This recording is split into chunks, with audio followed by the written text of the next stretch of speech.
Hi there, welcome to Stoke Park, home of the newest David Leadbetter Academy, and I'm delighted to say I'm with David here today, and he's going to be hopefully helping me out on the golf course as a sort of 15 handicapper, mid-handicap golfer. And David's going to give me some advice that hopefully is going to be, quite broad and of use to lots of other people at my level that maybe feel like they've plateaued, they're not improving. So we're not going to get bogged down too much in technical things, but David's going to see my swing, watch me play a few holes, and then make some suggestions that hopefully can help you maybe get from that sort of 15, 16 handicap, maybe nearer to single figures. Think we can do this? I think we've got a good chance. Yeah, you look like you're in reasonably good shape there, James. So, not carrying too many extra pounds. I'm a former football player, so I think we've got lots of potential. Okay, so one of the massive areas that high handicap golfers and players like myself throw away shots is around the greens. It's not getting up and down, it's duffing chips, topping chips, poor bunker shots, and I'm guessing, David, short game is one area where you feel like a lot of golfers at my level can probably improve the most and improve their scores. No question about that, James. Yes, I mean, the short game is an area, it does take a little bit of practice, and I always say to people, listen, if you have a bit of time to practice, spend 75% of your time within 50 yards of the green, because this is where you're going to see the biggest improvement in your game. It takes some feel, takes some touch, a little bit of technique, but yes, I mean, it's if you've got a good short game, you're a match for anyone. Okay, so we're going to go around the greens, we're going to hit some shots. David's going to give me some advice, which hopefully is going to be of use to you as well, to help you shoot lower scores, get up and down more often, and have more fun out on the golf course.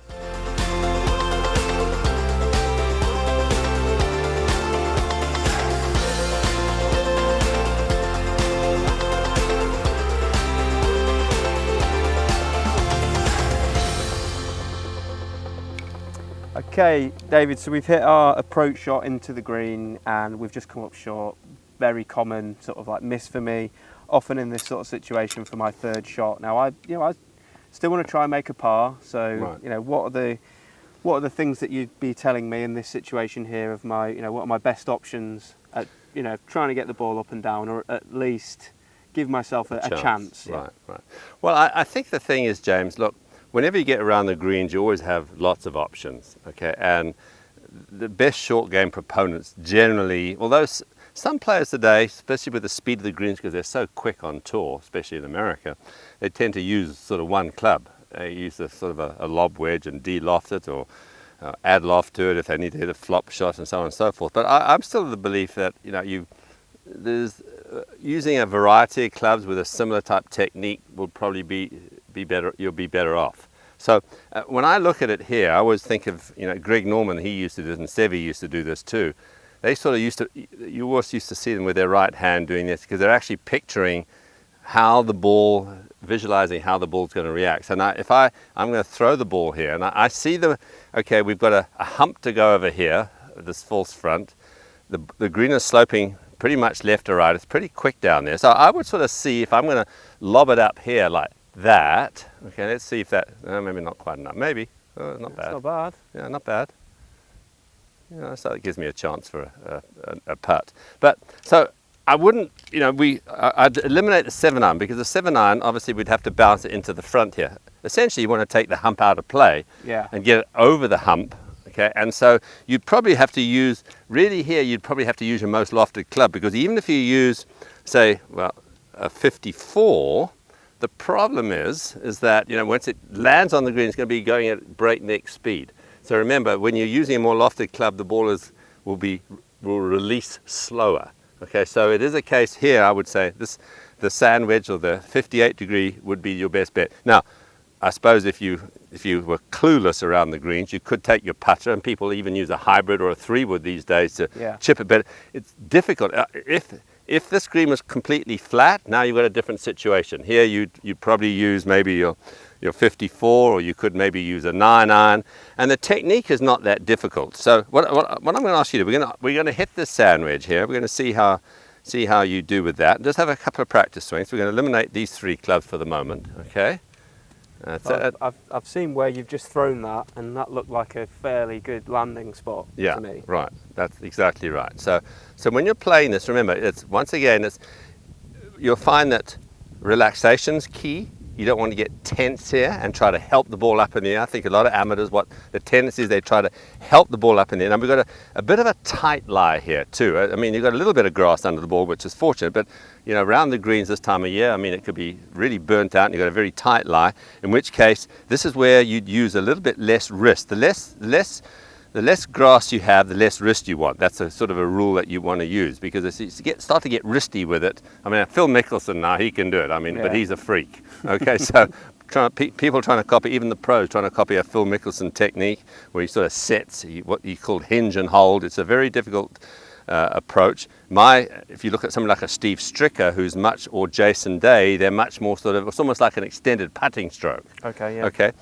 If you do need to hit the ball a little softer, always remember this. If you want to hit it a little higher, a little softer, all you've got to do is just cut across it a little bit. You add a little bit of cut spin and the ball pops up a little bit here. So that's always the case. If you take it in, the tendency is the club will go more around and around, and it'll be a little lower shot. So it'll run more. So if you have to hit it up in the air, which we see here, because the green is quite fast, as we saw with that little toss of mine. So we need to sort of play it in such a way that, okay, it's a little out to in. And as long as you accelerate through, okay, let's hear the noise, okay? I always like the way Gary Player described these shots. It's like striking a match.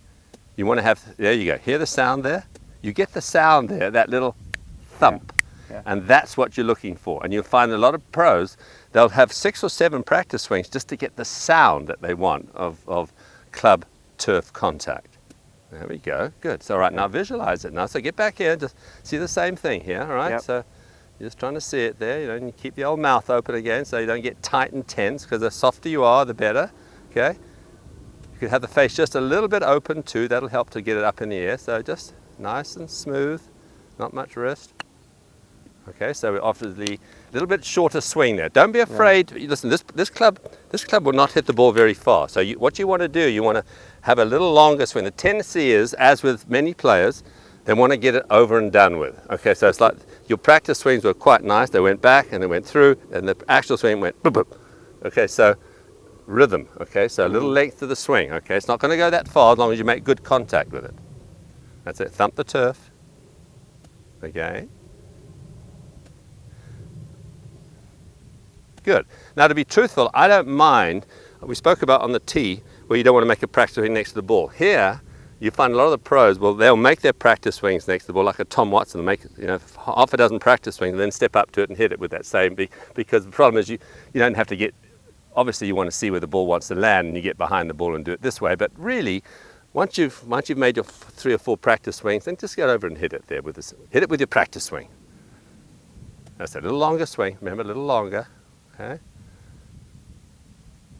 Ah, good. And you see, the thing is, that was actually a really well played shot. You got quite aggressive with that too, and that's the thing with a lofted club.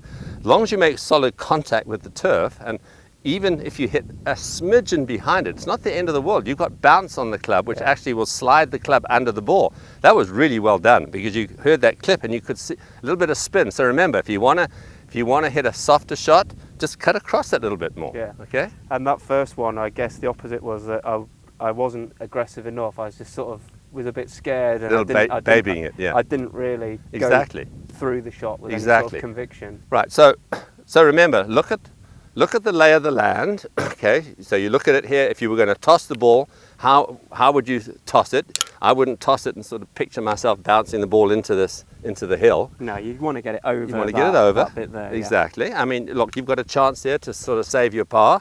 So that's all you can ask for. I mean, look, if the ball released a little bit more, I mean, it could have been in the hole, but that was a really well played shot. And remember, these shots, to my mind, for most amateurs, the less wrist you have, the better. So it's just like an extended putting stroke.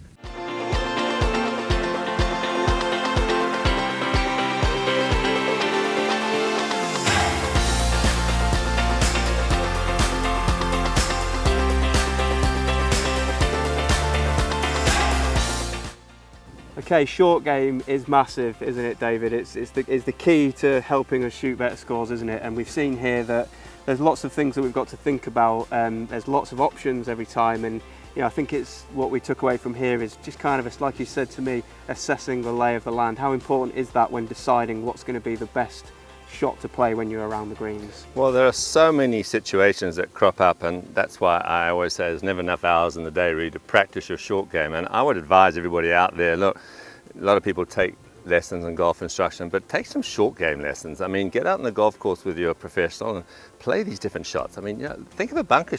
Out of a bunker, you got downhill, side hill, buried lie, up, you know, plugged lies and up the face, and all these sorts of things that, you know, it can save you shots if you know how to play these things. And so it's I mean, it's to me, it's the most, it's the fun part of practicing, because you have all those variations of shots. Yeah, and we found that in this situation here, just from sort of like a technique point of view, that just if we're going for something lofted, that sound of the club, you know, that's something that everyone can use in their sort of practice swing, isn't it? Striking the match, as Gary Player would say. Yeah, so you know, try and get that nice right sound, striking the match before you address the ball, and then hopefully you can hit some nice crisp chip shots and get it close, make your par, or you know, if it's, you know, if you you know, here in one shot, if it's a short hole, maybe even better, maybe even the odd birdie, which That's right.